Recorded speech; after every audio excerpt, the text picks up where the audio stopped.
were complaining about having to use a plain text editor and work your way around the JDK, you're right. That is not the most fun way to code. However, in order to be a Java programmer, we expect you to know your way around the JDK. Well, we're going to assume you do now. You can always go back and do that. But today we're going to actually start using an integrated development environment. And one of the really nice things about Java is there's some really good integrated development environments out there. There's some really good IDEs. The one we're going to use is from a company called JetBrains. It is actually part of your student GitHub development packet, and it is called IntelliJ IDEA Ultimate Edition. There is a community edition available that is free. The Ultimate Edition is pricey, but definitely worth it. So I am going to share my screen.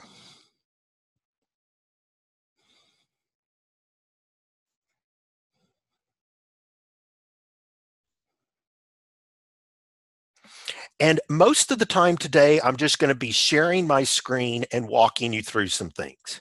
Now, I have already started IntelliJ. Before we get too far along, I do want to come over here, and in the JX channel, I am going to create a thread for looping and collection questions.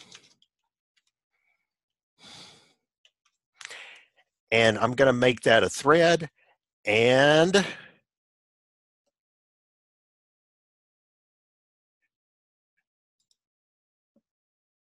okay, good.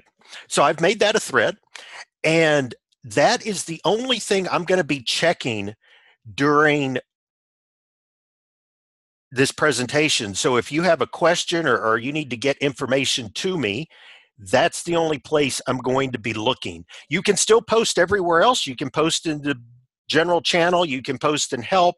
You can post in whatever you're used to. You can send me a private message if you want. That's all fine. Just realize I won't be addressing those until after the presentation. So anything that shows up in this thread, I'm going to look at.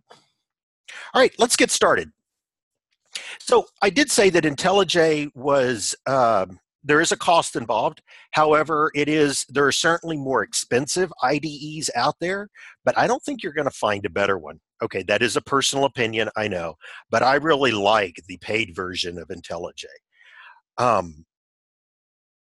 Eclipse is the free one that you'll see a lot, and a lot of Java programmers use it. I don't think it is as robust as IntelliJ, but Eclipse is free. And so a lot of people use that. All right. So I've launched IntelliJ. So this would actually be, if you have IntelliJ installed, hopefully you do, this would be a great time to follow along. So I'm just going to go through, I'm going to show you how I have my IntelliJ configured. And then I'm just going to go through and show you some techniques that we need to know about looping and about collections.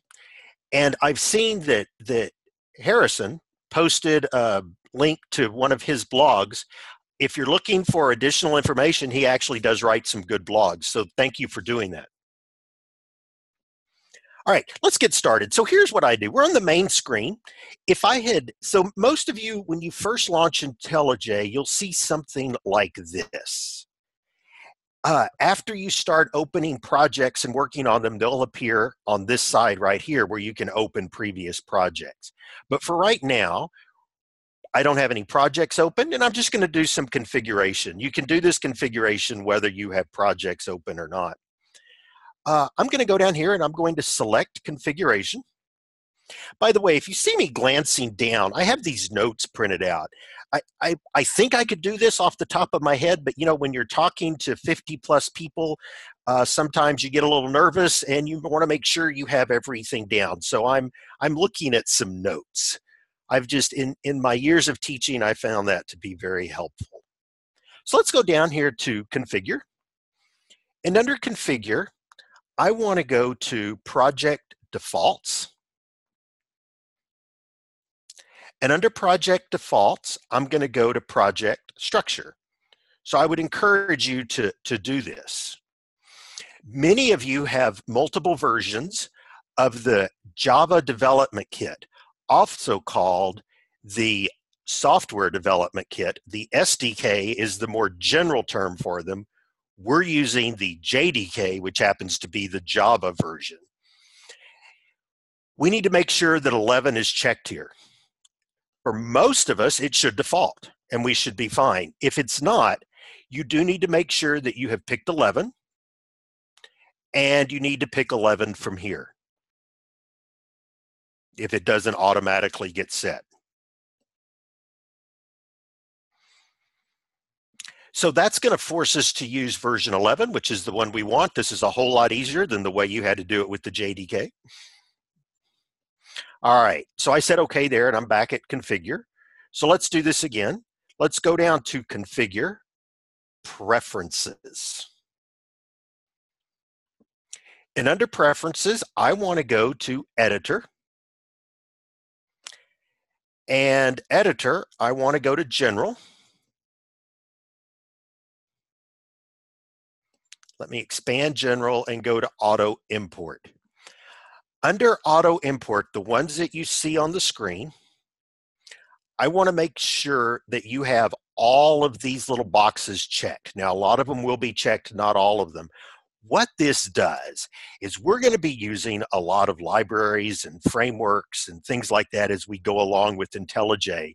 And this will allow IntelliJ to automatically import them for us. Now, as we get better with our programming and we know a whole lot about all these different libraries and everything, we may want to turn that off. Personally, I've never turned it off. I have some fellow programmer friends that have, but I always just auto import. I've never found that to be a problem.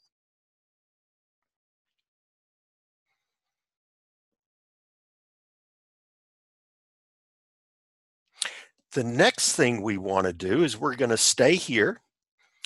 We're going to go down to Code Folding.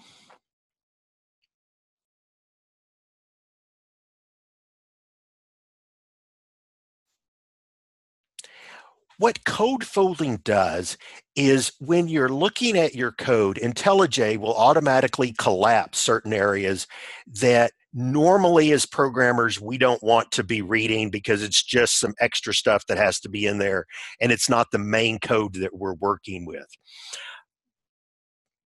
That's good. Some people really like that. Some people don't.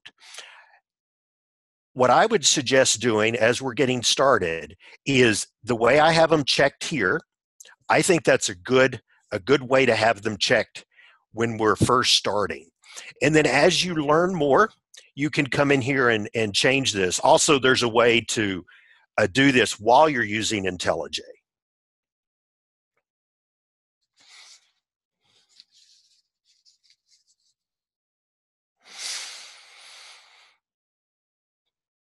So I would make sure that these are the ones you have checked, and the ones that are unchecked, you certainly want to make sure are unchecked. So if you can get your screen to look like that, that's great. This is also listed out in the presentation that I sent.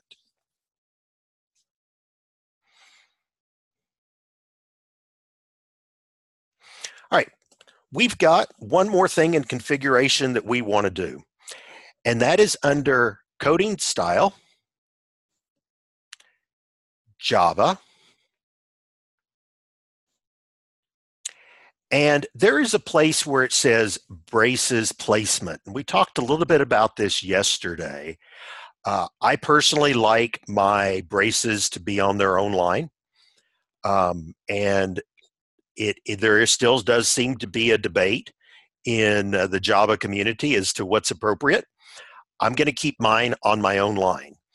It's not wrong if you like, because in the JavaScript world, we always put the opening brace at the end of a line, but I put it on its own line. So what I've done is I've changed this brace placement all of these to say next line. Really, this is something that when you go work at a company,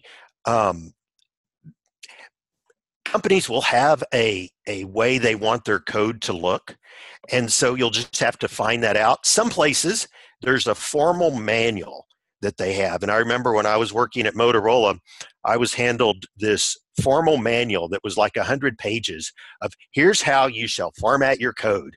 And so we would have code reviews and people would say, well, you violated number 15 on page 35. Then I worked at another company and I thought this was wonderful. So I worked at this clinical research organization and I said, so what about your coding standards? And they said, oh, you asked Michael. I never was sure what we were supposed to do if Michael actually left the company, because when he left the company, I followed him to the new place that he worked. We both went to the same place. So I don't know what they did, but they couldn't ask Michael anymore. So the manual was better, but companies will have some way to find that out. All right. Let's do some of the fun stuff. So we've got this configured so we can use it the way we want. Let's do some of the fun stuff. So I'm going to say okay here. I'm going to create a new project.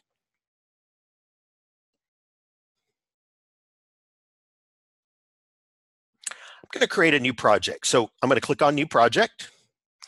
And it comes up and I have a choice here. Notice I could at this point pick a different JDK. But the 11 is what we want to use. There's all sorts of libraries and frameworks and different types of Java programs that we can start with. For our purposes today, we're just going to do the basic Java. So we're just going to click on Java. We're not going to select any of the frameworks or libraries. And we're going to go to next. And I'm going to create a project from a template. And I'm just going to create a command line application. The ones we're going to be doing for right now are command line applications. They will be for this week. And then next week, we're going to start diving into using some of those frameworks and libraries that showed up. But for right now, we just want a command line app. For the project title, I'm going to call this looping.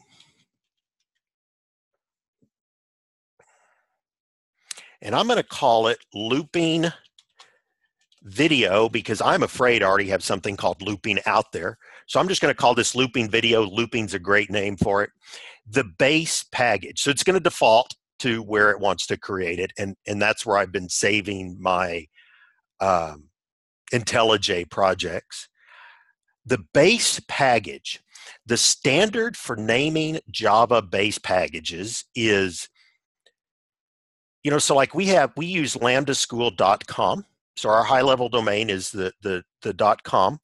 So the way it works in Java is you put the .com first, or it would be org dot or edu dot, depending on where you're working. So it's com dot, the name of the company. And then sometimes there will be a third part you'd put out here about what the package name is or something. For right now, this is great. So you come down here under base package and you put com.lambdaschool. And that's just going to be the package that we have. And it's okay if we all have the same package name. We can do that. All right, so I'm going to click finish and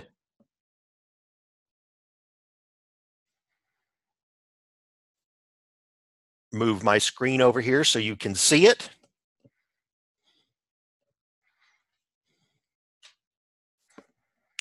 And I am going to increase my text so you have a better chance of seeing it and I have a better chance of seeing it. So there was a question that I just saw that popped up that is worth mentioning is what's the personal name if you have a project where you're doing your personal name? I use I used to. I don't own the domain anymore, but I used to have a domain called JRM MBA. That's my initials, and I have an MBA, and so that's what I use. Some people will just use a single word. Um, this Michael that I mentioned before, he called, that was his initials, and he called everything MPH. So if you wanted to know something Michael had worked on, his projects were all called MPH. And then when we brought him into the company, we renamed them. So your initials work great. It really, you can do whatever you want when it's your own personal work. Now, if you notice, this gets defaulted with the braces on the previous line, and I like them on my own line.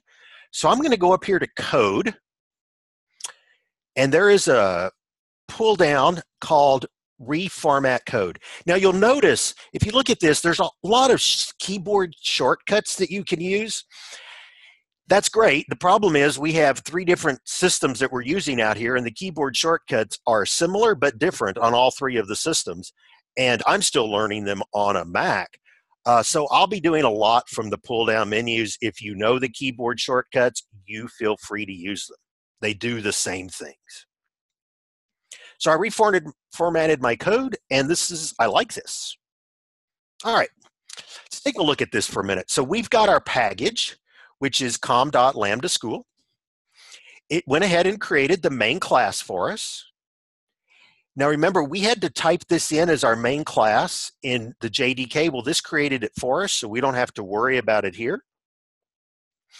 And let's do something. Let's first of all, we want to create a random number.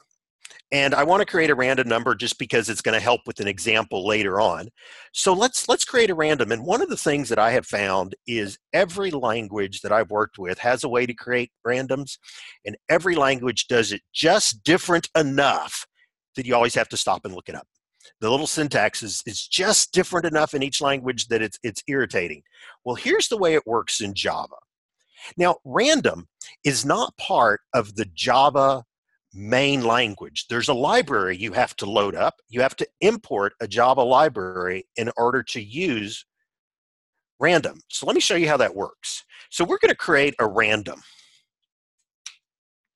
Notice as soon as I put in the word random, up here on line 3, IntelliJ automatically added for us the library that needed to be imported.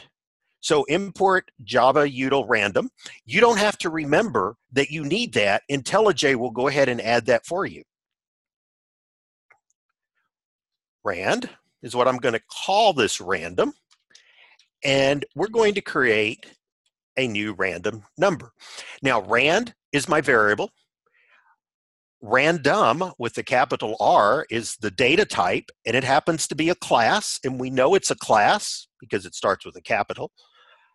And we want to create a new object of that class. We're going to instantiate a new object, so we do the new name of the class.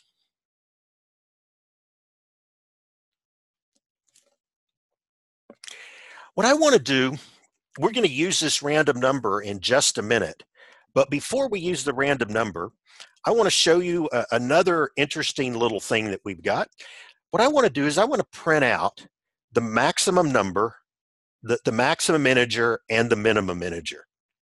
Now remember, when we want to show something on the screen, we have to do a system.out.println and then whatever we want. Well, that's great, but that's an awful lot of typing, and you have to remember what all those little details are. Fortunately, there is a shortcut for us. You have to remember it's part of system and that you're going to do something without. So sysout, sout, and IntelliJ goes ahead and fills it all in for you. So that makes it a whole lot easier and a whole lot less typing. So again, a comment in Java is the 2 slashes, and so sout, and that'll give you this system out print line. All right.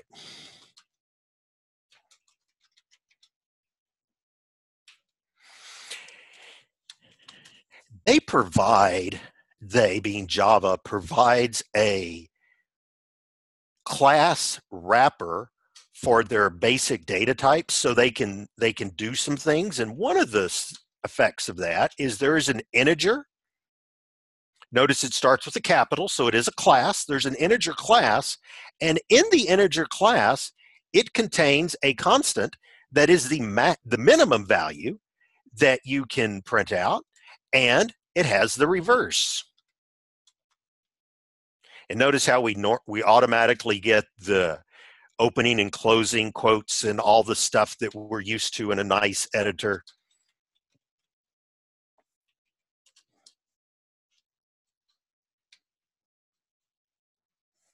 And we get the autocomplete going, so I'm just going to pick max value. That is so nice. Now, let's try executing this program. So let's see. We did the Java C to convert it into the classes. Then we had to archive it and tell it where to start using the jar command. And then we could actually run it using the Java command. That's great. Let's come up here. There's this little green arrow up here that in most IDEs stands for run. Let's click that and let's see what happens.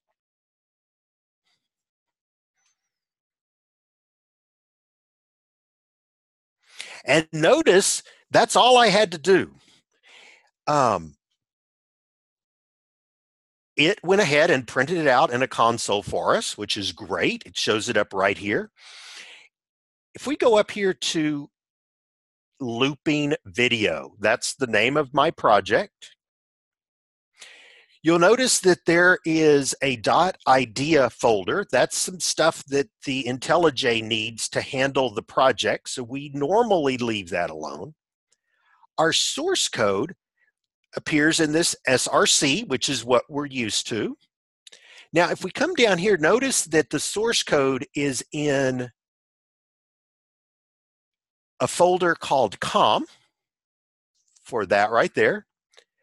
And then it's in a folder called Lambda School for that part right there. And then we have our main class.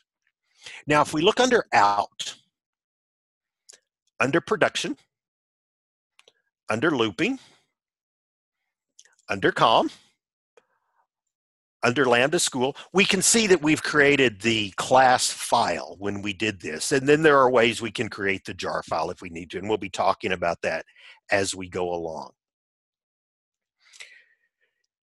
So we still haven't used the random number. Let's use the random number real quick. And then let's use the random number.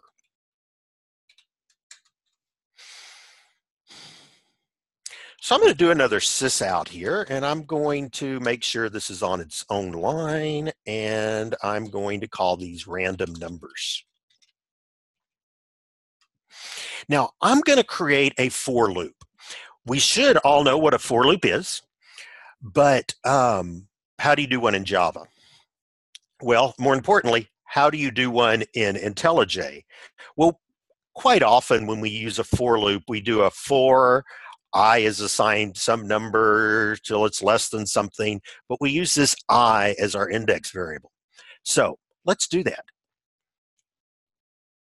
And there is actually a shortcut in IntelliJ. You just do a for I and hit tab, and it fills in a bunch of stuff for you. So again, a very nice shortcut if you're trying to do loops.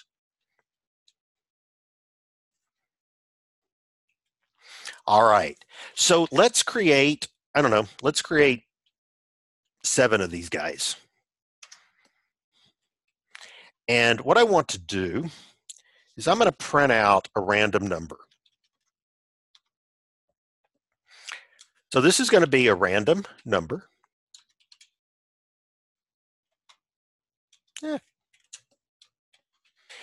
Now, the way we get a random number is we do a rand, that was the name of our variable that we created, and we do a dot, and it's going to show us we can do all sorts of things. We can get the next double, we can get the next integer.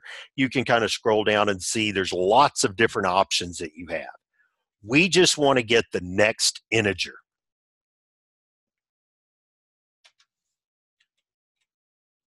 And that's it.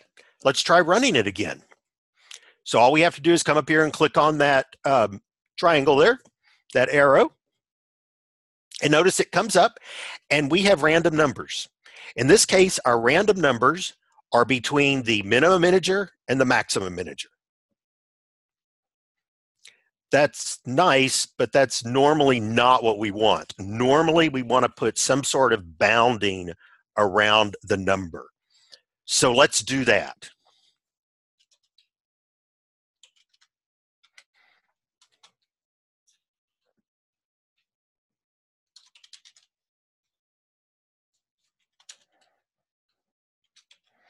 We're going to do the next int, but this time we're going to put a bound around it. And notice it shows up that we want to put an integer in there. And I'm going to put a 5.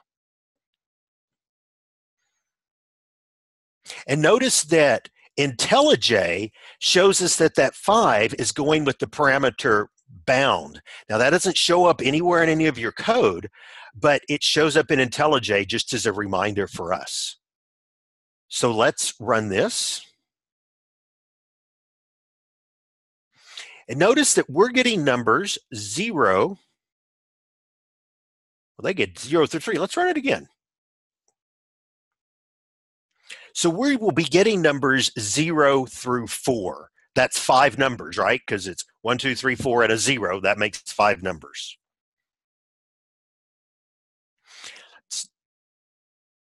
I want to put one other thing in here.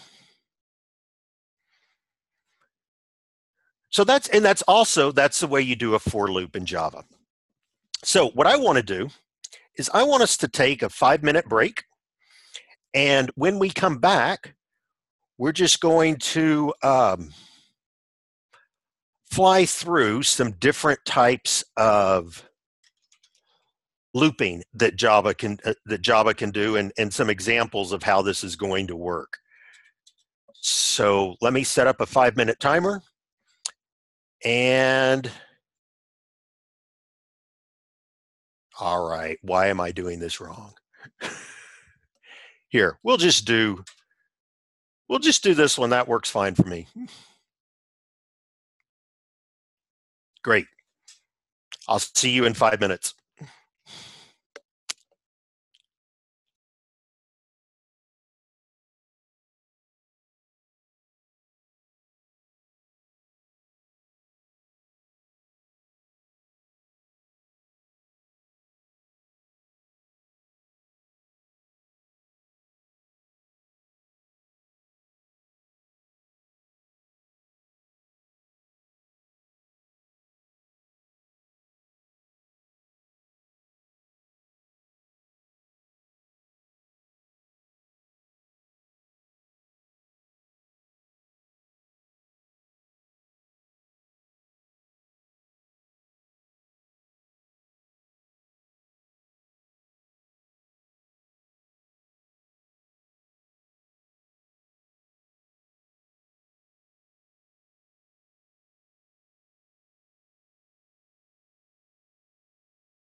We still have a few seconds, but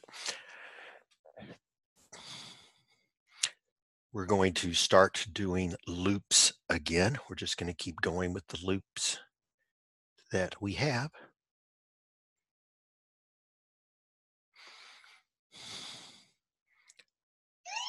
All right. So we did a for loop. So we're going to get started here, and we're just going to go through. There's a few types of loops that you need to know about in Java, and the for loop is a very common loop. Let's do another one. This time, I am going to do random doubles. And I'm just putting these sysout statements there. By the way, I love the cat, Megan. So I'm just putting these sysout statements because it helps keep me organized. So we're going to do what's called a while loop. With the while loop, I'm going to create. So one of the things to note about Java is up here, I created this I variable. The I variable is just good for this block. So when you leave this block of code, that I variable no longer exists. So if I want to use I again, I have to start over. This is actually the block idea, if I remember right, is coming into place in JavaScript with the let command. And so the new version of JavaScript has that. But if you've done version 5 of JavaScript, you didn't really have this block idea. So, but that's real common in Java. So bottom line of this is if we want to use I, we have to set it up again. So int I is assigned 0. We're going to do a while loop. While. What a while loop is, remember, is it's going to do whatever into this block while this condition is true. We're going to do something very similar. We're going to count 7 times. Now, one of the things we have to watch is with a while loop, remember, you do have to make sure that you're incrementing your counter or that there is some way for the while loop to end. And in this case, we just want to print out a random number again. But this time, we're going to do a random next double. And that's a while loop. There is another loop that Java does that's called a do while. And it's not used as much, but it is something you will run into, so it's worth talking about. So let's take a look at this. So we're going to do, let's do a sysout. And this time what I want to do is I want to do random integers until we get a 0. Okay.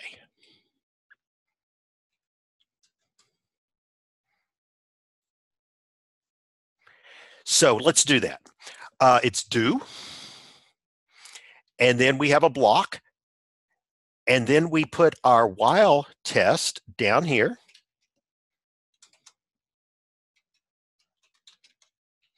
So what I'm going to do is I want to do this while this is not equal to 0.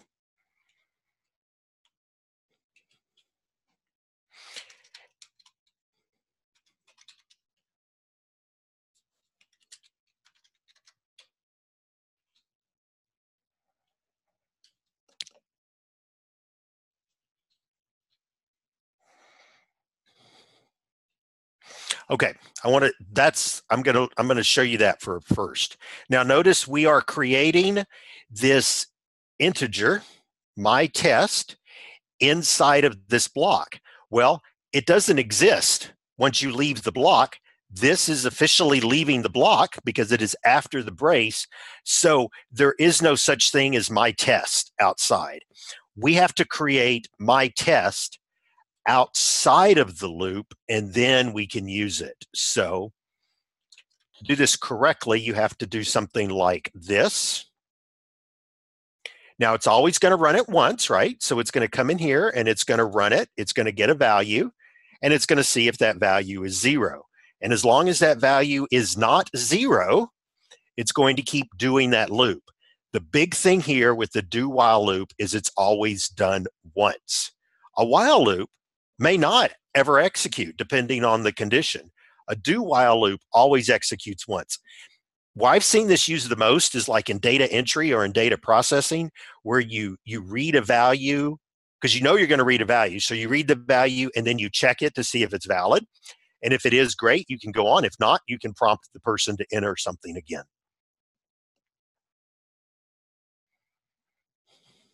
So let's run this and let's see what we get.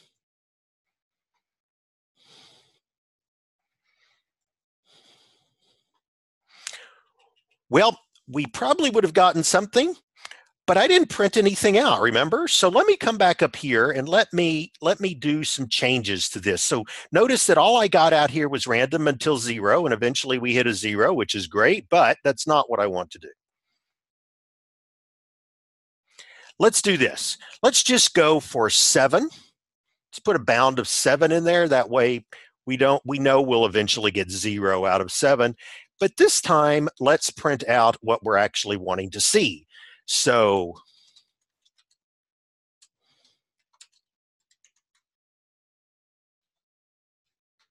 something like that. We'll run it again. Now, I was in an infinite loop. Well, actually, I wasn't in an infinite loop. I was just generating numbers until I got to 0, which was just like never going to happen. If you do end up with an infinite loop or a runaway process, there will be this red box up here that you click and press stop. One of the really nice things about Java is that since it runs through this virtual machine, so you'll have your bytecode running through this virtual machine. If you get a runaway process, you can end the Java virtual machine without affecting the rest of the system. So it kind of makes it a little isolated there, and that is really nice where you don't have to shut down the entire server. You can just shut down your virtual machine that's running. But anyway, there's this red button up here that's called that stop, and I clicked on that to stop it. So if you do not have the green button and you have this red one, click on it first, and then come back over here and click on run. And now you see we got our random integers until we reached a 0. All right. Let's branch out a little bit here. So let's do some conditionals, some branching. So Java has, the standard if and stuff like that, if else and all that sort of thing. So let's just take a look at how those things work. This time, let's print out random numbers that are even. We're going to do a for I loop.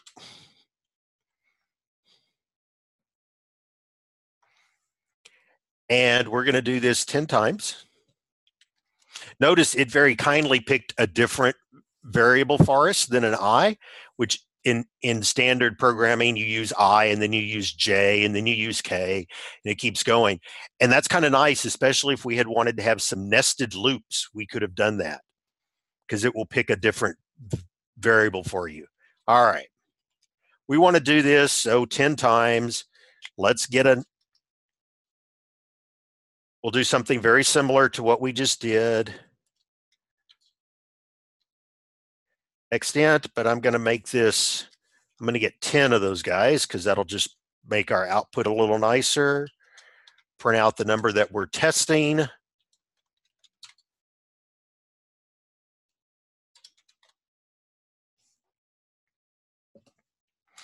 Now we get to something that's actually good. If.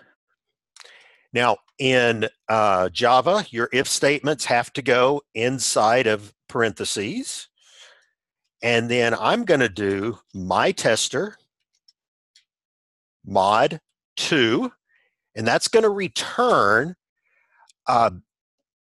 the remainder, once you divide 2 into my tester, that returns the remainder. And I want to compare if that remainder is 0. Now, if it is 0, I want to print out something. I want to, if it's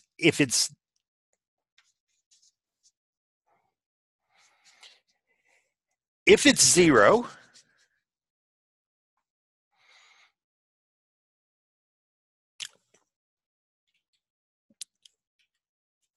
want to do something. Let me just do this here. So my tester mod 2, if it equals 0, I'm going to continue.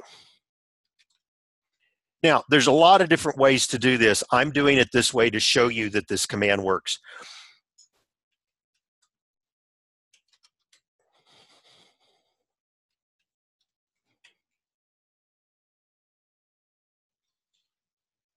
Okay, let me run this and let me explain the output.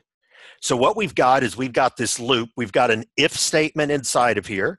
The body of our if statement, the thing that's going to happen if this condition is true, is surrounded in braces, and then we're going to print out something down here. So what continue does,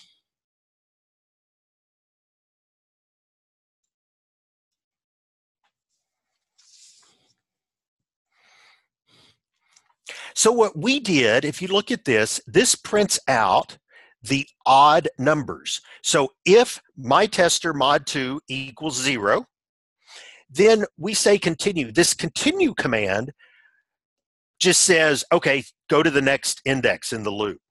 We don't use it very often, but you will see it. It's better if you can write the code where you don't have a continue, but sometimes that's not the best approach. So I just wanted to show you that this does exist. So continue forces it to go to the next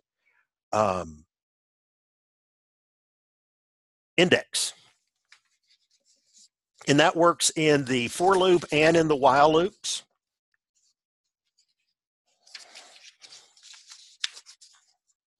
All right, let's do something very similar. So I'm just going to come back up here and I'm going to comment out this continue. And there's another command that goes along with it that's called break. What this is, well, let's run it. Let's see what it's going to do. So the logic is the same, but in this case, as soon as it found an even number, which the way we set this up, 0 is an even number, as soon as it found an even number, I said to break, which means to break outside of the loop. So I just ended it there and said, we are done with the loop. And that's one way. If you have conditions where you know if this particular thing's happened, you want to stop the loop altogether, you can use a break. Again, it's not necessarily the best thing to do, but it is something that we can do. You know, you will see it.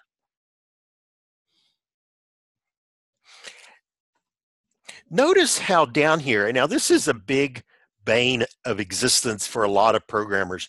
We have a lot of ending braces down here.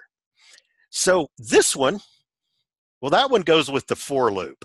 Okay, that's good. I can see that because when I put my cursor right behind that one gets highlighted.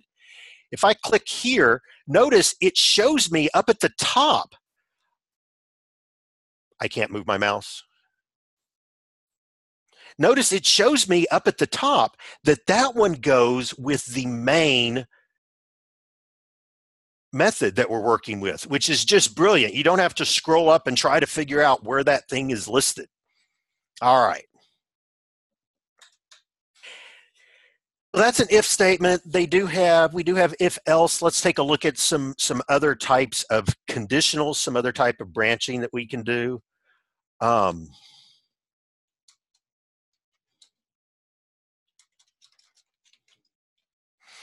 Let's just come out here and let's work on something where we can print days.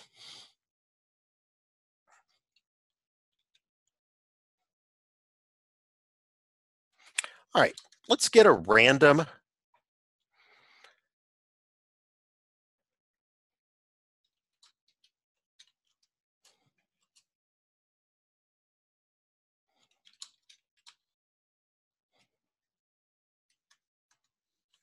Okay. So what I'm going to do is I'm going to get a random number that's between 0 and 6, and I'm going to print out whether it is a weekend or a weekday.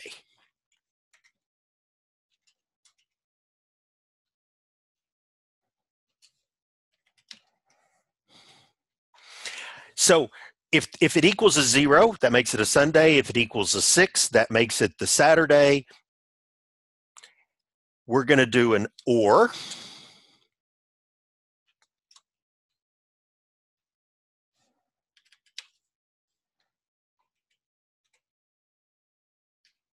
So what this does is this says Randay, if Randay equals 0, and that's in parentheses, or Randay equals 6, and that's also in parentheses, and then the entire condition is in parentheses.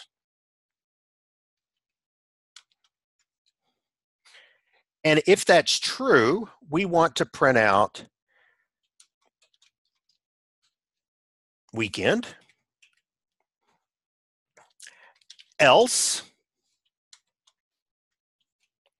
we want to print out weekday.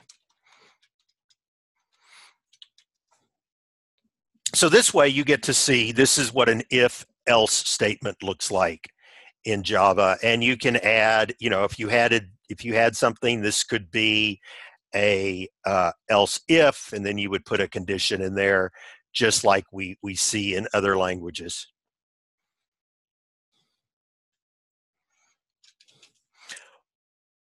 We did an or here. That's an and. That is a not.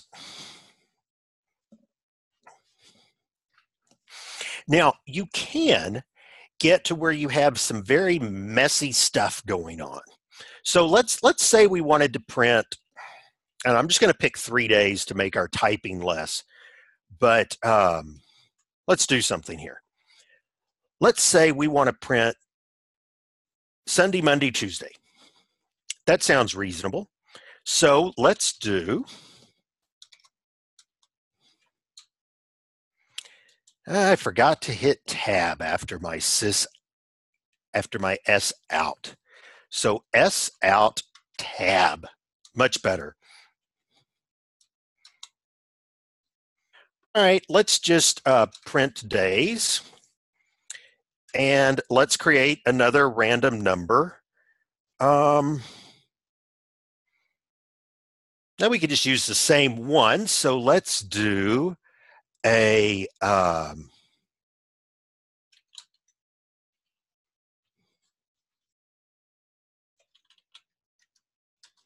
if I could type, okay.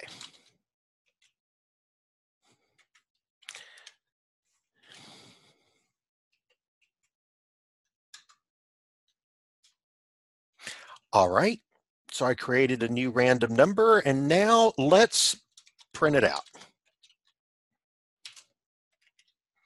If Randay equals 0,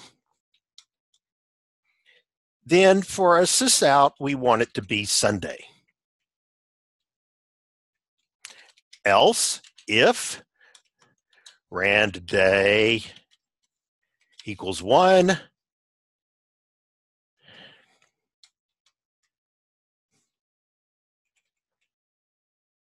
equals, not assigns. That would be Monday. And else if Randay equals 2, that's going to be a Tuesday. And you see why we could keep going for the rest of the weeks, but I don't want to do that. And then we have an else. There is some sort of error. All right, this is actually pretty common. We see this written quite a bit when we have multiple conditions to test. So that's great. But Java provides a much easier way to handle this. By the way, in the code that I sent out to you, you will see all of the days typed out. But Java has a much easier way of handling this. They have what's called a switch statement. Now the switch statement is going to work for us because we have we have an integer that we're working with. The switch statement, let's just take a look at it. So now here we're using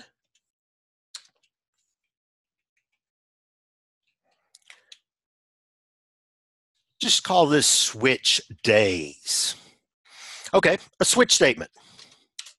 Switch, the thing you want to test, and that thing has to be an ordinal number, or it has to be an ordinal. So a character would work, ABC, that's fine.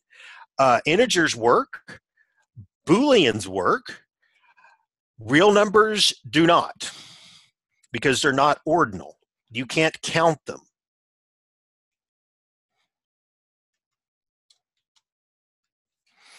So the way this works is, if we're going to have something that equals 0, so when rand day equals 0, we want to do a sys out of Sunday.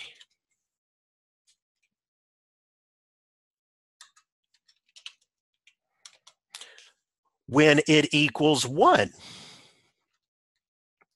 we want to do a sys out of Monday. And when it equals 2, we want to do a sys out of Tuesday.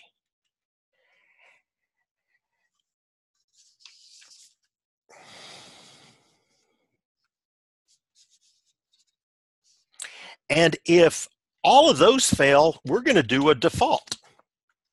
And the default will be sys out error. And I forgot my colon at the end of default, which is why it didn't get lined up properly. So that's a switch statement. And a switch statement is much nicer than this big nested if else that goes on. Let's run this and let's see what happens.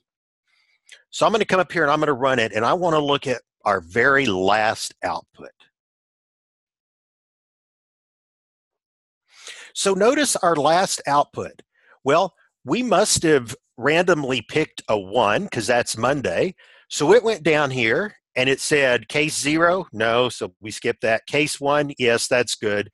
Once it finds it, it does everything else in the list, everything else in the switch case. So it went ahead and printed Monday, and it was fine to print Tuesday, and it was fine to print error, because those were all the things that were left after it found the 1. That's not what we wanted. What we wanted it to do was we wanted it to just print Monday. You handle that with a break statement.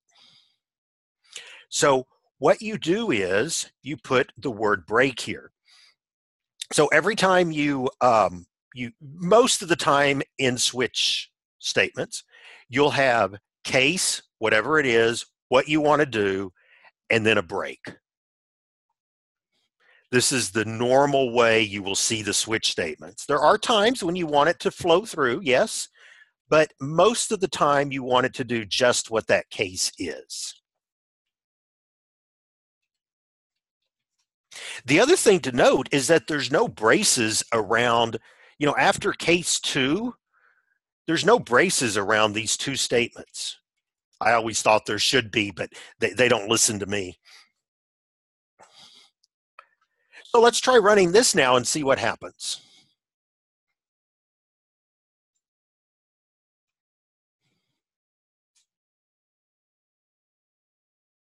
So notice this time it just printed Monday, so that's great. That's all we wanted. We didn't want everything.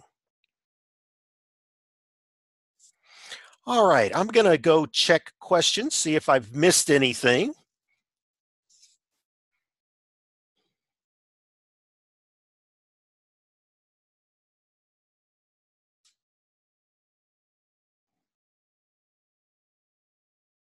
I think you've answered it, and I really I do appreciate people jumping in and answering other people's questions. I always think as a group we do a whole lot better than we do individually. So I think we're good. We're going to take another 5-minute break. When we come back, we're going to talk about collections. So during this break, kind of let your brain rest and reset, and we're going to talk about collections.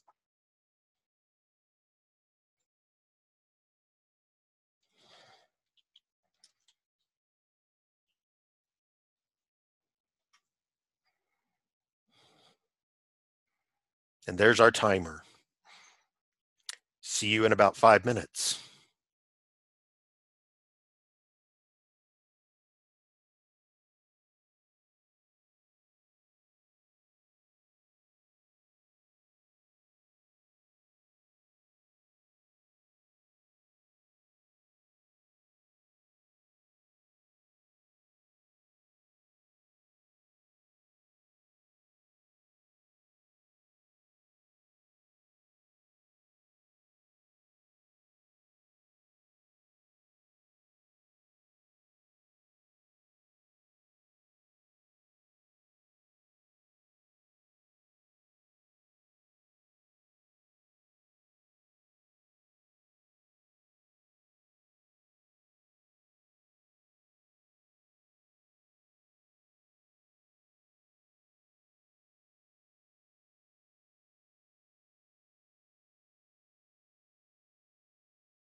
All right, let's get started. So, what I want to do is I want to talk about collections. And what collections are is there a way to group data into a single name, and it just makes it easier to process.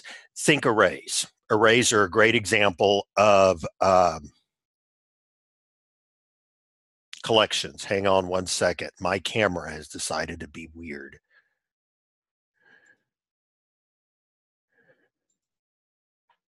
Oh, maybe that'll work. Anyway, I'm not important. It's the code that's important. Let's take a look. I'm going to create a brand new project. So I'm going to go up here to File, and I want to close my current project. And it takes me back to this opening screen, and I'm going to create a new project, just like we did before. So I'll make sure it's on 11. I don't want any libraries or frameworks. I want to make sure it says Java. I'm going to create it from a template. I'm going to create the command line application. And this time, I'm going to call this one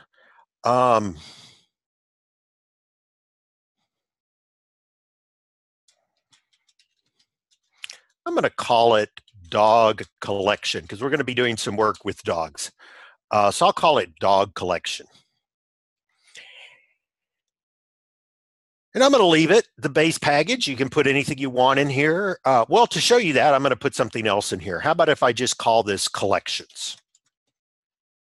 That would work if I was doing this on my own and I knew I wasn't going to be combining it with anyone else.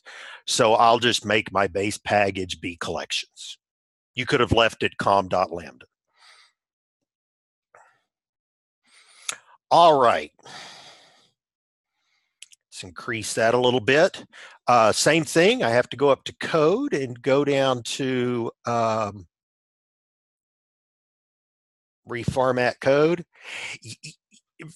Yes, I do realize I could change the initial template if I wanted to, but this works for me. Now, yesterday, when we were using the JDK and a text editor, we created other objects, and it was a huge pain. Let's look at how we can do this in IntelliJ much nicer. So, dogs collection is our project. Source is where we put all of our code. I called my package collections, and I have one class in there that's called main. Let's create a new class. So the way you're going to create a new class is over here on your package, because I want to create it in this package. I'm going to right-click, and I'm going to go to New Java Class. And when you're creating a class, you can pick from these things. We will be using class and interface the most. So we just want class, and we're going to call this dogs. And now notice this created just a blank, empty class for us that's called dogs. All right, let's do some things with dogs. Well, let's create some fields for dogs. Let's see, private, string, a dog can have a breed. So that's good. Also have an average weight for our dog. And then let's say, using a Boolean variable, whether the dog is appropriate for an apartment or not. So that'll be a true or false. True meaning the dog is great for an apartment. False meaning probably not so much. Now we need to create, let's see, we need to create a constructor because that's the first thing we need to call when we do. So we need to create the constructor. We need to create the getters and setters. And notice I am not creating anything with the ID because it's going to go into a collection and the collection is going to provide the ID for us. I also want to, and this is also very common, to override the toString method. Now, yesterday that was a whole lot of typing that took a whole lot of time. Okay. On a blank line here, I'm going to right click. I'm going to go down to generate. And I want to generate a constructor. When I construct this, I want to make sure that the new object gets a string.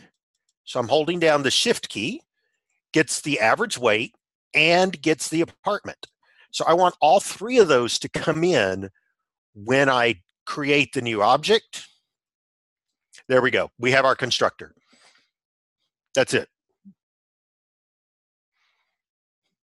Let's do our getters and setters.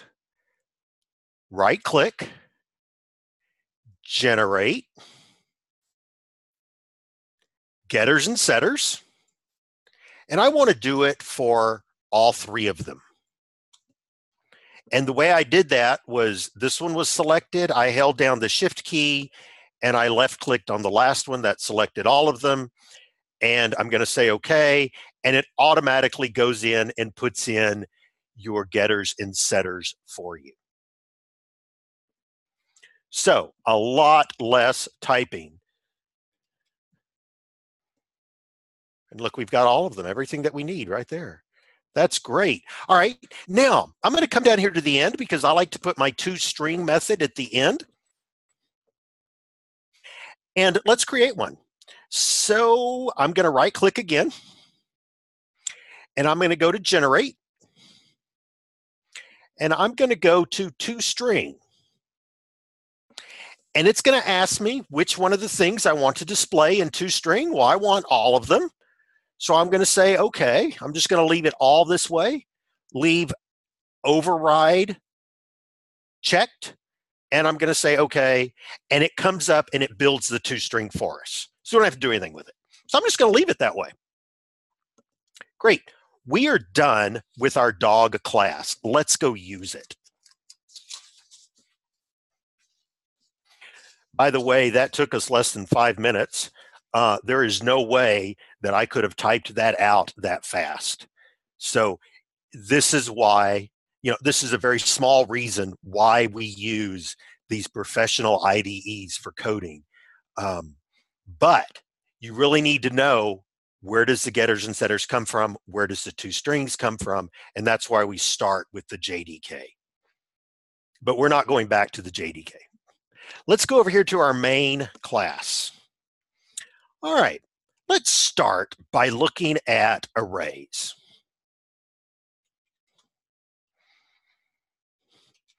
So I'm going to do a S out, and this is just going to be arrays. Now, arrays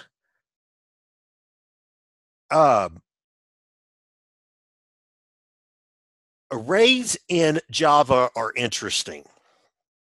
Arrays in Java have a fixed length. So when you first create them, you're going to tell Java that this array is going to contain 10 elements.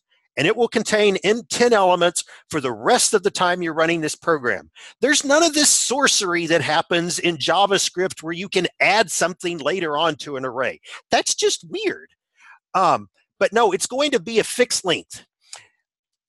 The other thing is they have fixed data types. So when you create an array, you have to tell Java this array is going to contain integers. This array is going to contain strings. This array is going to contain dogs. And that's all it can have is integers, strings, dogs, whatever you tell it at the beginning. You can't mix the data types. I remember I had a student a while back that he learned Java, is a great Java programmer, and started picking up Python. And the first thing he did was text me and ask, what's the deal with the sorcery and being able to add different data types? Yeah, and I'm with him on that. I'm a very logical thinker. I like the way Java forces me to do this. All right, so let's do this. This is the normal way we do this. We're going to create an array of dogs. Now we know it's an array because we have these square brackets after it. And I'm going to call it dog array. Now, it's going to be a new dogs array with 5 elements. So that's 0 through 4, that's 5 elements. So the index will be 0 through 4. And so that's the normal way we create an array. We give the type that's going to go in it. We make sure it's an array. We give the name to an array. We give it a variable. Then we say new, whatever the type is that we're creating. And then we put how many are going to be in there. Like I said, that is now fixed. So let's add some dogs. Let's add some dogs to our array. All right, let's do this. Dog array.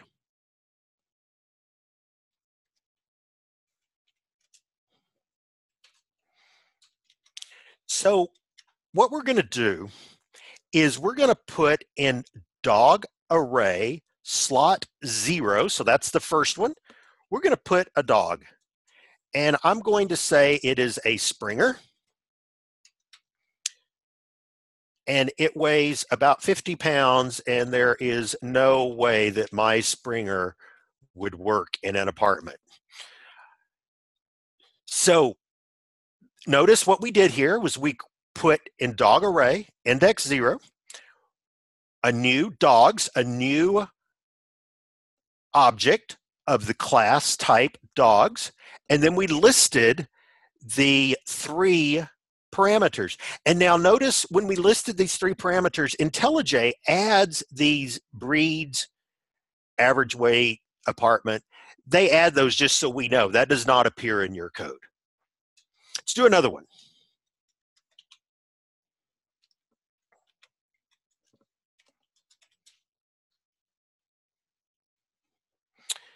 And now notice I just stopped there. I put the parentheses out there and I just stopped.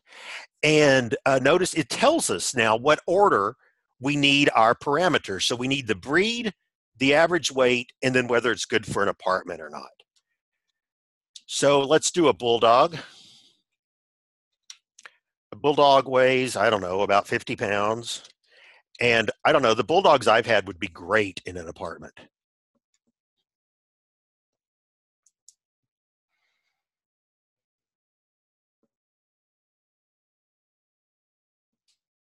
All right, let's do another one.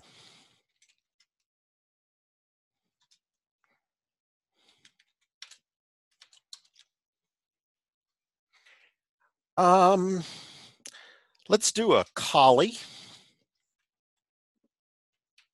And again, a collie weighs about 50 pounds.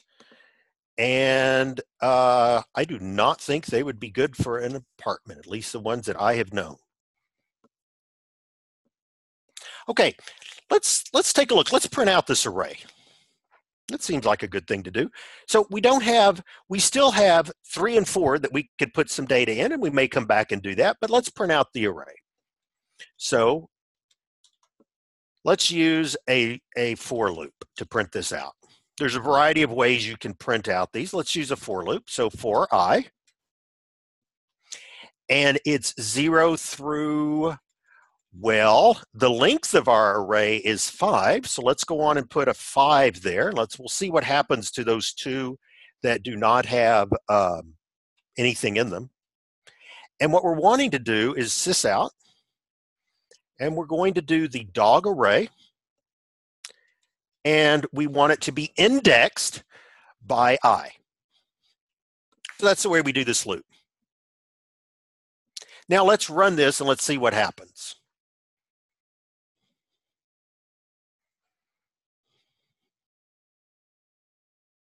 So what it did was, notice it went ahead and printed out dogs, and then the breed, the average weight, and the apartment, because that's the way we had set up the toString method. And then for the 2 that we didn't put anything in there, it just said it was null. There are no objects in there, so there's nothing for it to point to, so there's nothing for it to print out.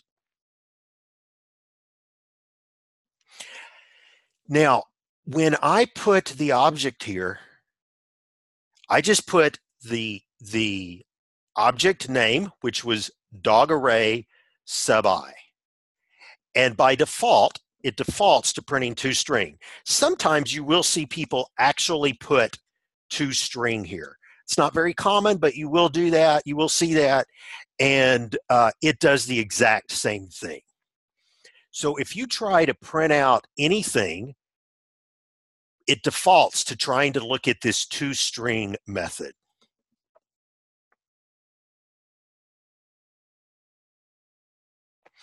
The difference here, what happens here is that it won't print the null. And the problem with that is this is saying to print null dot toString. Well, there is no such thing as null dot toString because null doesn't exist, so it can't have a toString method.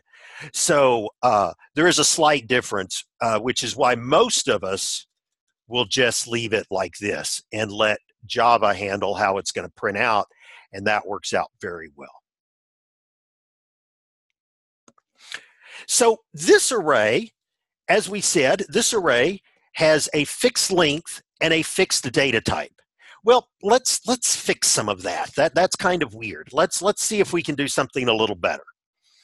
All right, let's do what's called an array list. And this will be a collection that you will see a lot that is used in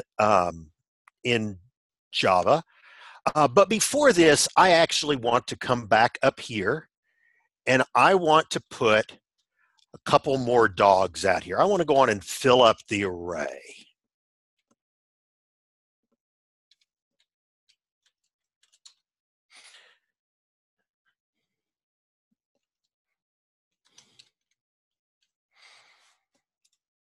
Someone told me they had a Boston Terrier that weighs 35. So let's do that. Let's do a Boston and Terrier, and it weighs 35 pounds. And I have known Boston Terriers that would be great in an apartment and some that would tear it up. So let's just leave that alone. We'll say it's good. And then I have to put this in. I have two kids, two teenagers. They both are in love with corgis. So I have to use a corgi.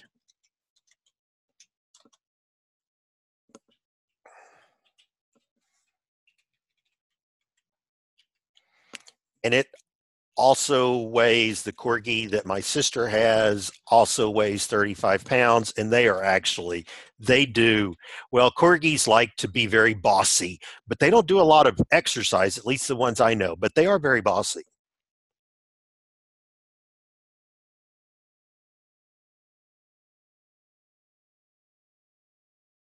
All right, let's do an array list.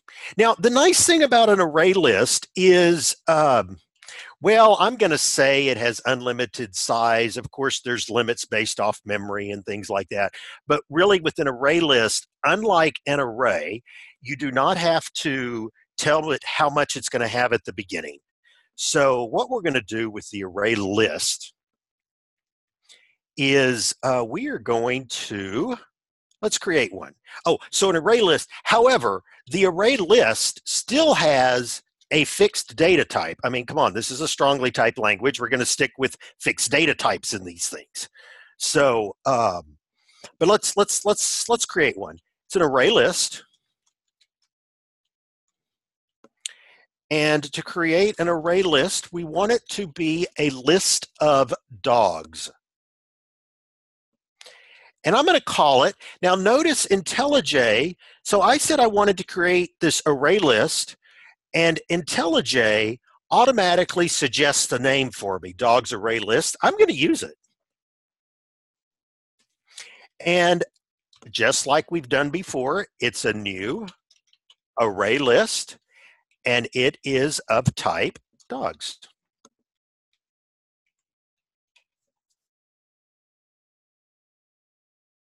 So that's how you create an array list. Now, an array list, notice it has a specific type. In this case, it's dogs, but I haven't told it what size it is at all. And that's good. We can put like I said, it's we can put as much as you want in there. We can assume it's unlimited given resources. I do want to scroll up to the very top of my code for a second. We just added an array list. Array list is something that's handled in a library, and so we automatically added the array list import for us. We didn't have to do that. We just had to know that array list existed. We used it. IntelliJ added the import for us. All right, let's take our array that we just had. Let's take our array that we just had and let's add it to this array list. And there's actually a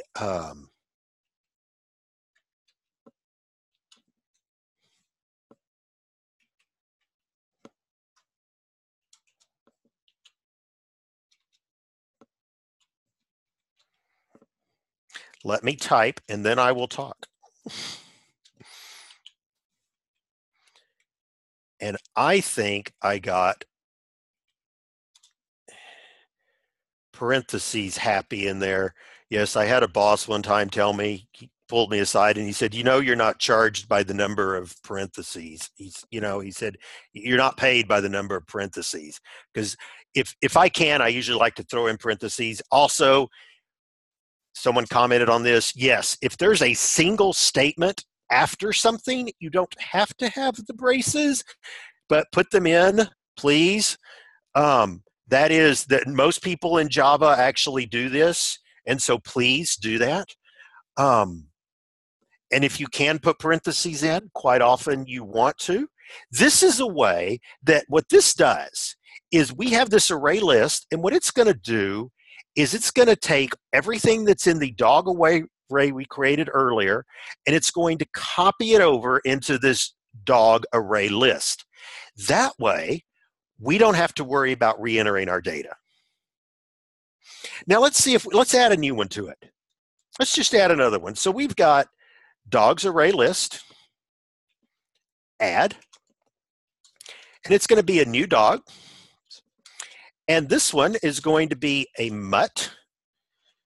And I'm going to say it weighs 15 pounds and it is great for an apartment.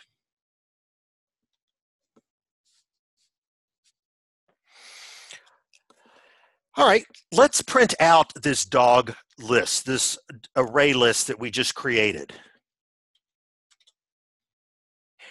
And it's because of this printing things out why we combine looping and collections together.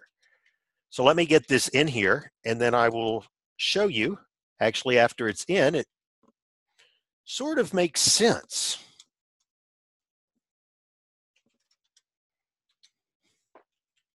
So here's what this does, is what we're saying is that in an array list, and by the way, array list, and this becomes important when we talk about hash maps, which is the next collection we're going to get into. Array list keep the order that you add them into. So the first dog that you add into the array list is going to be the first dog in the array list.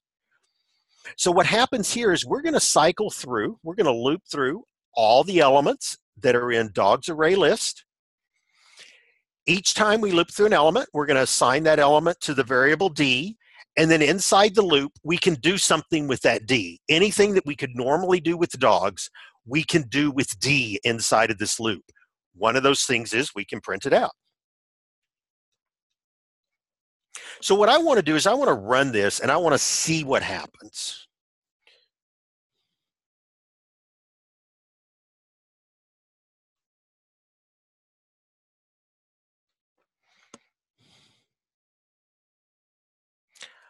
I need to come up here, and I didn't format this very well because I can't tell what's going on.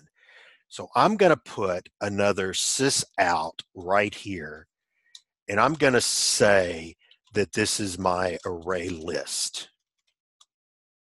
And the reason I'm going to do that is just to make it look a little better so I can tell where the array list is and the array is. So let me run that again. So you'll notice down here where it says array list, you'll see we have all the dogs printed out, including the mutt that we added. and they're in the order that we put them in.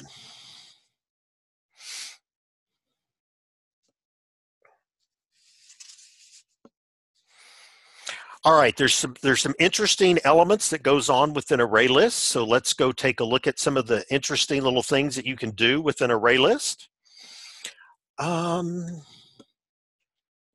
Let's add. This time what we want to do is we want to add at index 2. And let's see what happens. And it's a new dog. And it is a Labrador. And it is 75 pounds. And it is false.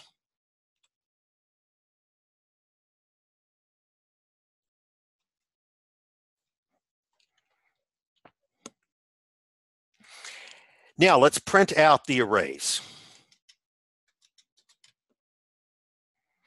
Dogs array list dot for each D that we have, we want to print out D. This is another way to print a list. This is using a for each method. And then we have a lambda expression, which we'll talk more about tomorrow. We have a lambda expression is the thing that we're going to do. So let's run this and let's see what happens. And again, I forgot to put something that separates it. So probably we want to know which one is which. So let's just put a little separator printout in there. And so notice that it added the Labrador. So this is 0, 1, 2. And because we did an add, it pushed everything down. Now, we could have done a set. Let's change this add to a set.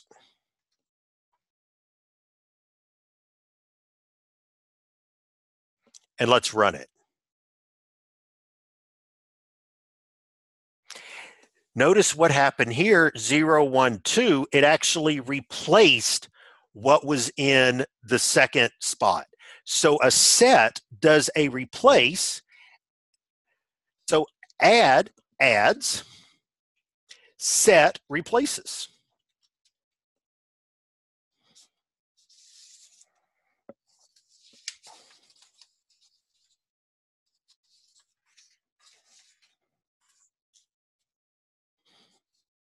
One of the nice things about the array list is you can do things like, so let's say I want the third element for some reason. I could print out just the third element. Get, and that'll print out the third element.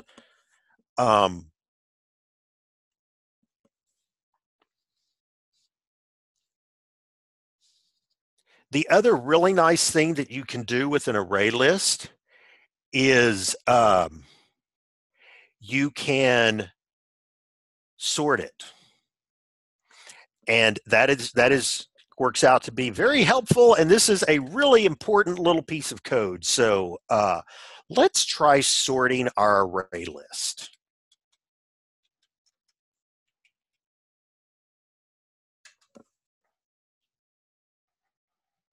All right, here's how you're going to go about sorting it.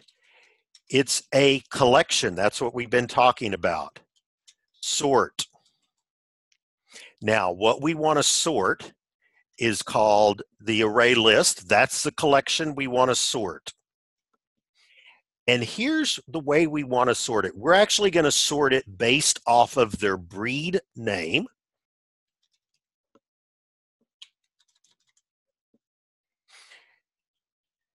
We need to end up creating a new comparator. By the way, this is a way to do it. Tomorrow, we're going to look at a much smoother way to handle this, but this is, you will see this a lot, so it's worth going through.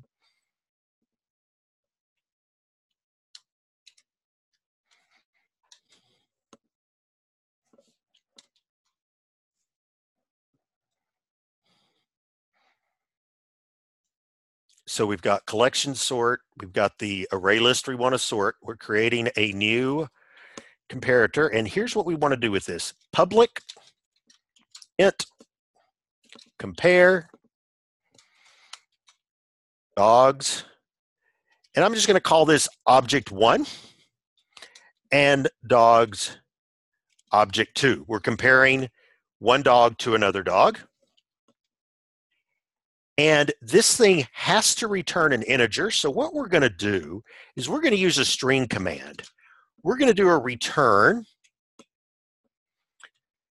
From object1, we're going to return a get breed.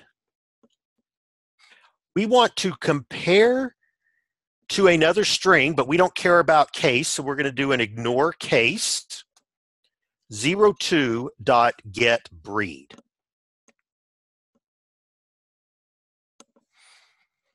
All right.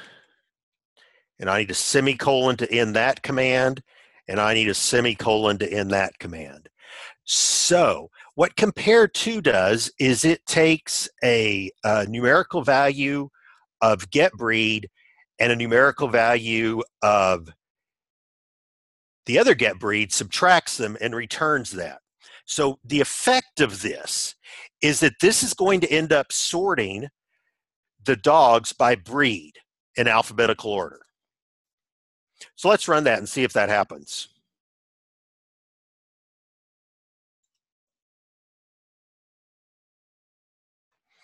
So there's the 3 that we printed out, and then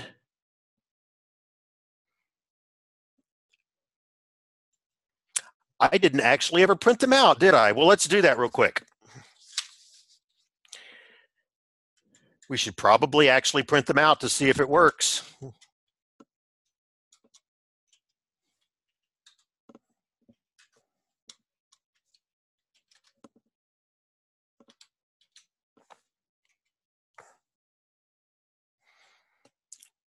So let's try this and see what happens. So if you look down here, you'll notice that we are sorted in alphabetical order based off of the breed name. So that's what this did. If we wanted to do it in reverse alphabetical order, we would just put object2 and object1. And that would give us reverse alphabetical order.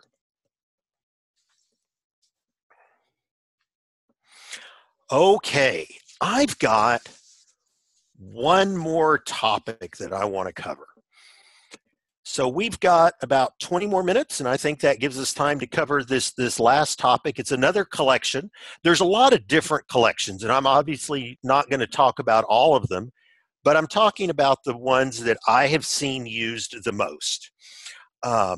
Arrays, yes, array list are the things that I've actually seen used the most. And then probably second to that are hash maps. And if you've programmed before and you've used hash maps, you'll notice that you'll know that they are very useful, but they do have their own unique little issues. So let's talk about hash maps.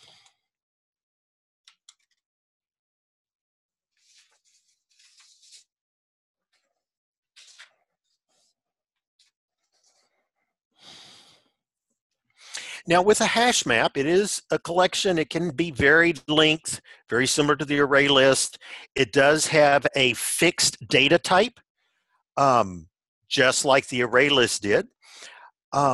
It is not, you do not maintain order in a hash map. So you insert something, you don't really know what order it's in.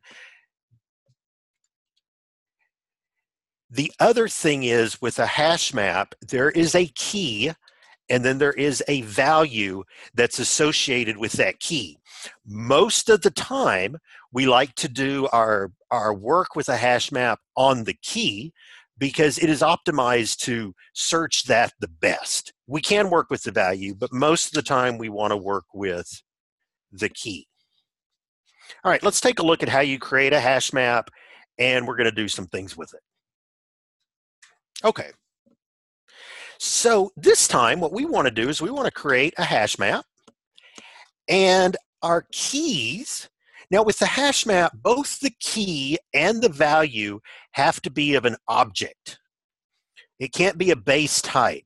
Well, we want an integer to be there, and that's actually the class for integers. It's called integer, not to be confused with int, which is a base type. This is the class integer. And we're going to put dogs in there. And notice that IntelliJ suggests the name for us, so let's just use that. That seems good. And we're going to create a new hash map. This is very similar to the way we've created the other collections. It's just got some extra little stuff in here to keep track of the key and the value. Great. Now we need to keep track of our key as we're going to add this in here. So I'm going to create something that's called hash count. And I'm going to initialize that to 0.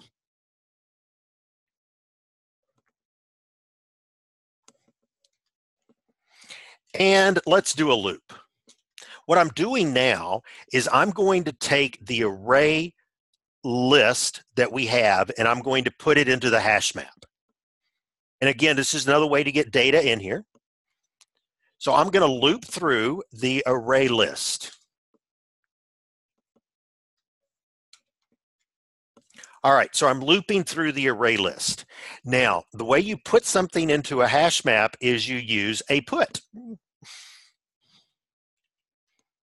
So hash map dot put, and I need the key, which is going to be our hash count, and I need the object, the value that we're going to want to put in there, and that's going to be the dog, or D. The key can be anything. It can be any object. I could have switched these around if I had a reason for that. One of the things that's common is to have your key be a string, which is, remember, an object. And then in doing this, I better make sure that I increment my hash count. Okay, so what the effect that this has right here is this takes the array list that we had created before, and this puts all of its values into a hash map. All right. Now, let's say we're done with the array list. So we're just completely done with the array list, and we want to free up that memory for some reason. So we're done with the array list. Let's clear it. And then the garbage collector that's running in the virtual machine will take care of cleaning up the memory for us. All right, let's do some things with the hash map that are kind of interesting. Let's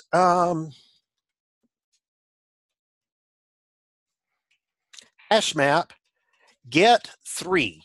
What this does is this searches the key, in which case it's an integer. This, again, could be any object. This searches it. It finds whatever has a key of 3, and it's going to return the value. So it's going to return whatever's in 3.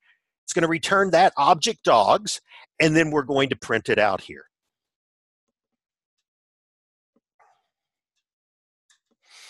As with many of these collections, you can get the size. So if you want to know how many objects this contains, you can get a size. If you decide you want to remove a particular object for some reason, you do that with its key, and it is remove. Now, that removes the key. That means that the thing that is a 3, that had the key of 3, gets removed. So what that would mean to us is that if I did this,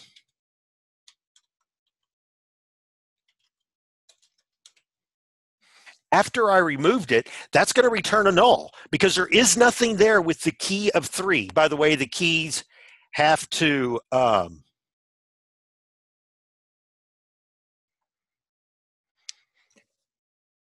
by the way, the keys have to be unique. And so this case, there is no 3 anymore because we removed it in this line. So this will do a null.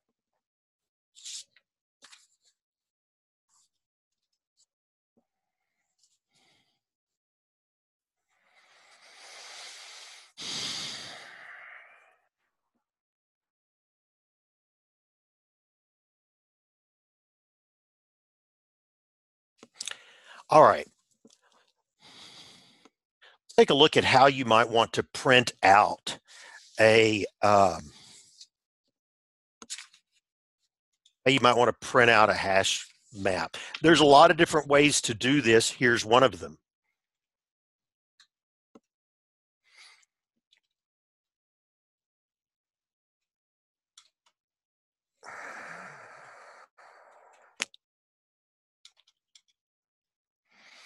So let's print out the hash map. That's what we're going to do here. So what we want to do is we're going to do a 4. And this time it's going to be an integer. What we're going to do to print out this hash map is we're going to go through and we're going to loop through the key values, and then we're going to use those to print out both the key and then its associated value. So let's loop through the set of keys that we have.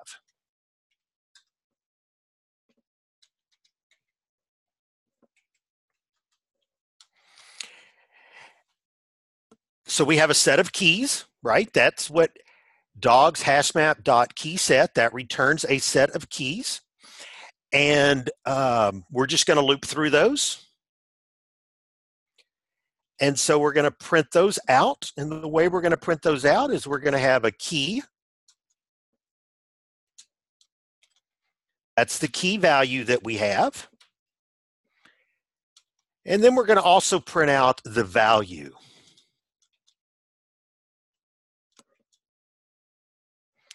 And the way you do that is we're going to do a dog hashmap.get. Hi. And so what this does is this loops through the hash map and it prints out the key and its associated value.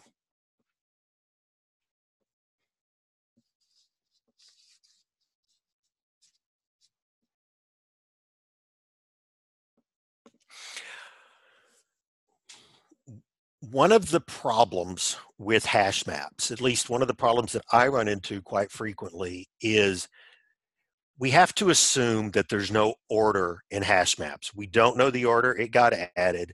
We don't know, we can't get it into any order. You can't sort it. There's no such thing as a sorted hash map. So we have to find some way to sort it. And there's a bunch of different ways to do this. Here's one of them. What I'm going to do, we know we can sort an array list.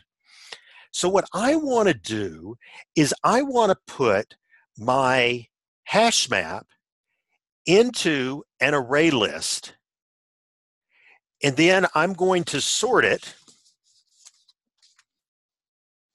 by the average weight of the dog. So let's do that. What I'm going to do is I'm going to take the hash map, put it into an array list, and then sort it by the average weight of the dog. So let's create an array list that we can put this thing into. The array list is going to be an entry. The type in the array list is going to be an entry that's in the hash map. And it's going to be, the entry, remember, is integer, dogs. And I'm going to call this array list sorted map. And we're going to do the same thing. We're going to create a new array list. It's going to be hashmap.entry. I'm going to actually put this on another line so that we can all see what I'm typing here without having to scroll a whole lot. And it's going to be an integer, dogs.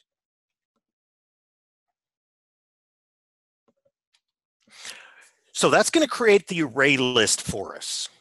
Now, what we need to do is we need to add all from the hash map into this array list. So that creates the array list for us. Now we have to put our data into it. And the way we can do that is the array list has a thing called add all. And what we want in the add all is we want all of the entries that are in the hash map.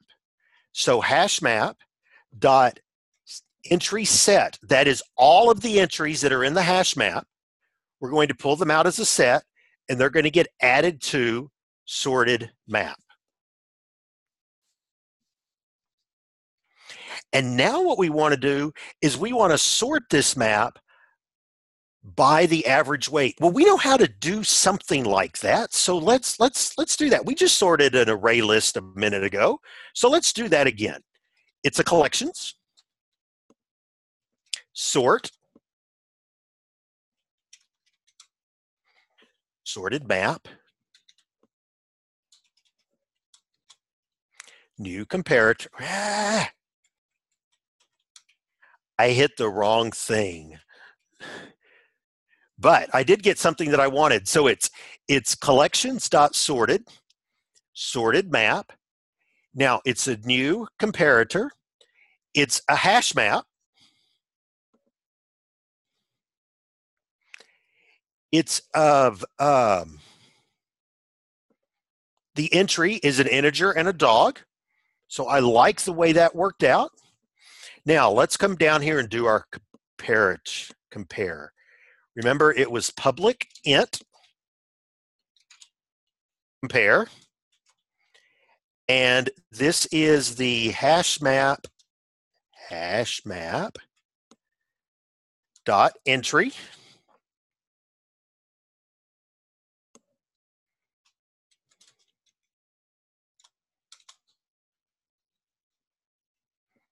It's the same thing we had up there. This is going to be our first object. We're going to do the same thing with our second object. When we're comparing, we have to have two objects.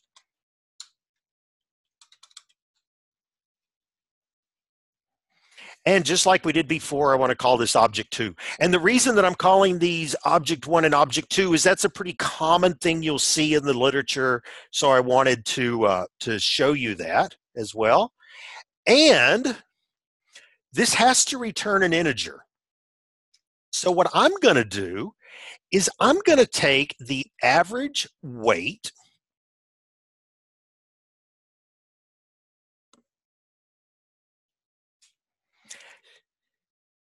This is a hash map entry, remember. So we have to get the value of the hash map entry. The hash map entry is a dog's. So we have to then get the average weight of the dog. And I'm going to subtract objects 2, the same thing. We get the get value, because this is a hash map entry. We want the value, which is dogs, and then we get the average weight. And if we subtract those two,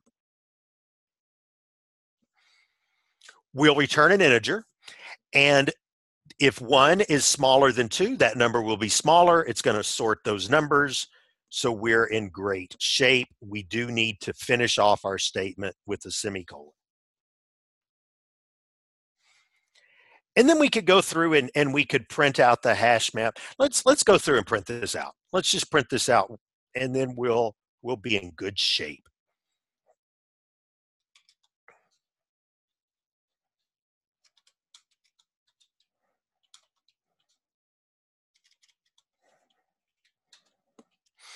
All right.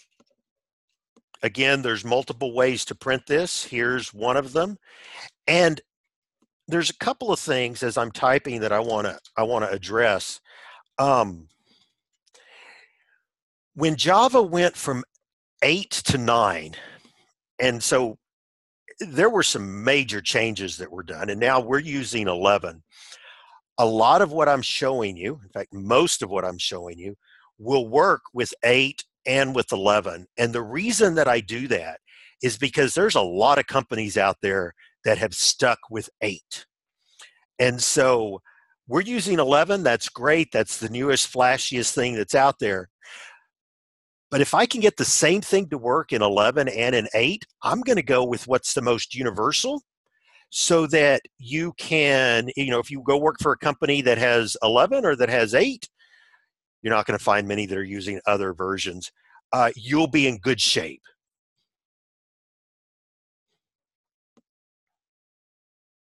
So let's do this. For hashmap.entry dogs, all right, we're going to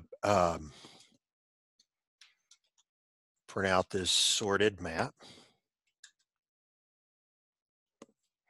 All right.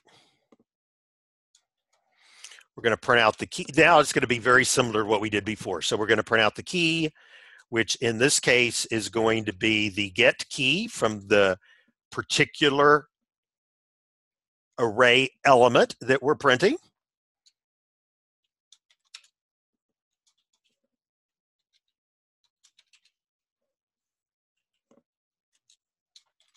And then we also want to get the value, which in this case is going to be dogs. And so it'll print out using the toString, and that will print out your dog list sorted by average weight.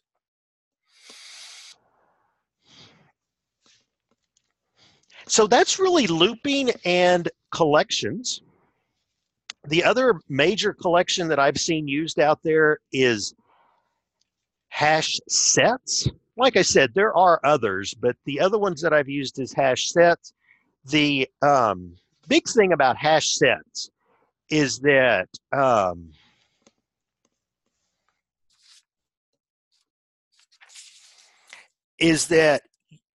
you cannot have duplicates.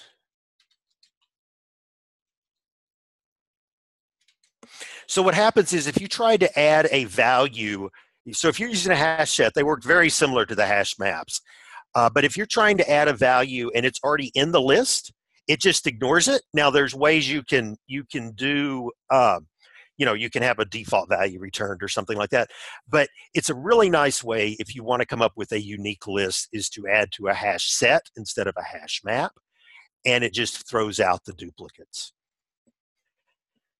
That about concludes our time right here.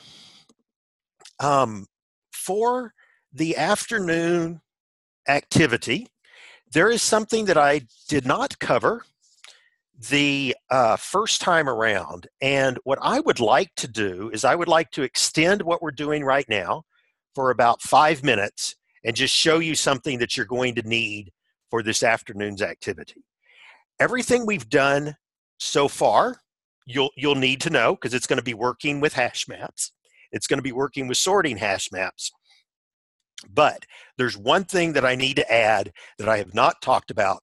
So let me do that in the next 5 minutes or so.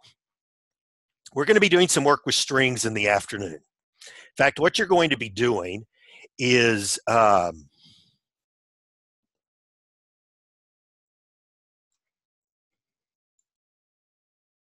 isn't it here?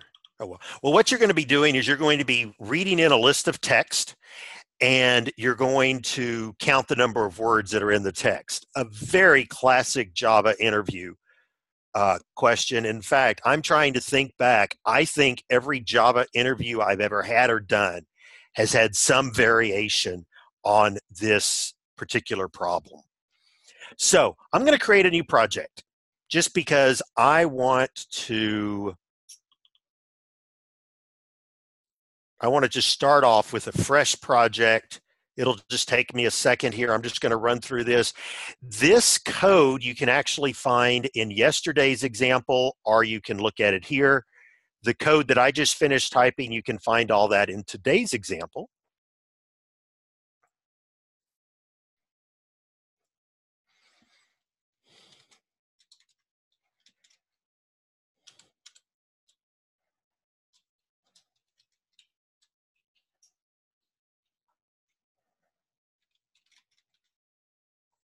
All right, so here I am. Let me expand that. All right.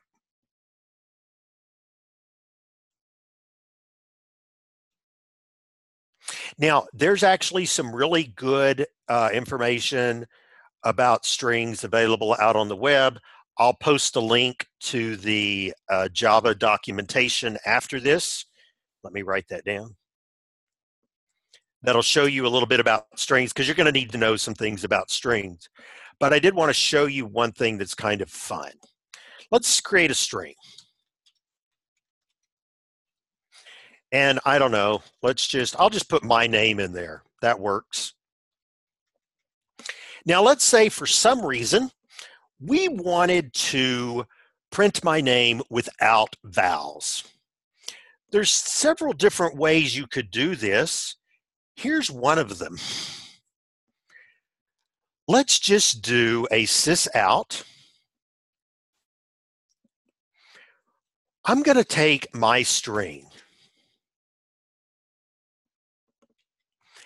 And one thing I'm going to do is I'm going to make sure it's lowercase. That way I don't have to worry about whether I have a capital case vowel or whatever. And I'm going to do a replace all. Replace all takes two parameters. One of them is what's called a regular expression. I'll also post a link about Java regular expressions. But I'll show you what you need to know for today's work. So a regular expression, we'll give it a list of vowels right here. And vowels are going to be A, E, I, O, U. I do not put the spaces in here. It would not like that. Okay. And then what do we want to replace the vowels with? So we're going to do a replace all, A, E, I, O, U. What do we want to replace the vowels with? Well, let's do a underscore. So what this does is this goes out and this finds all of the AEIOUs, it replaces them with an underscore, and then that's the string that gets printed out. So let's try this. Let's run this and see what happens.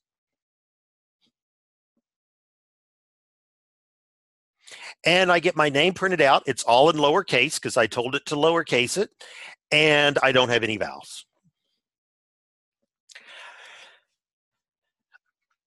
Another thing that you can do with a string that's really interesting, and this is the last thing I want to show you, is let's say we got a particular string. Let's just do this. Let's do my string character at, and let's say 3, and I'm going to print that out.